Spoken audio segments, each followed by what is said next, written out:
Bimbingan dan konseling adalah dua istilah yang sering digunakan dalam dunia pendidikan dan psikologi. Bimbingan adalah suatu proses yang ditujukan untuk membantu seseorang dalam pemecahan masalah dan pengambilan keputusan. Sementara konseling adalah suatu proses yang ditujukan untuk membantu seseorang dalam mengatasi masalah psikologis. Proses bimbingan dan konseling dilakukan oleh seorang konselor atau guru BK. Tujuan dari bimbingan dan konseling adalah mengarahkan individu untuk mencapai tujuan hidup yang lebih baik. Ada beberapa jenis bimbingan dan konseling yang sering diterapkan dalam dunia pendidikan. 1. Bimbingan akademik adalah proses yang bertujuan untuk membantu siswa dalam pencapaian tujuan akademik.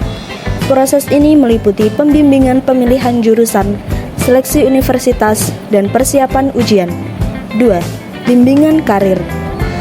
Bimbingan karir atau vocational guidance adalah proses yang bertujuan untuk membantu siswa dalam pengambilan keputusan karir. Siswa akan dipandu dalam mencari informasi tentang keterampilan dan minat mereka untuk menentukan profesi yang sesuai. 3. Konseling individu. Konseling individu adalah proses intervensi yang dilakukan secara langsung pada individu yang mengalami masalah psikologis tertentu. Proses konseling dilakukan dengan menggunakan teknik-teknik tertentu. 4. Konseling kelompok. Konseling kelompok adalah proses intervensi yang difokuskan pada pemecahan masalah kelompok atau individu dalam kelompok.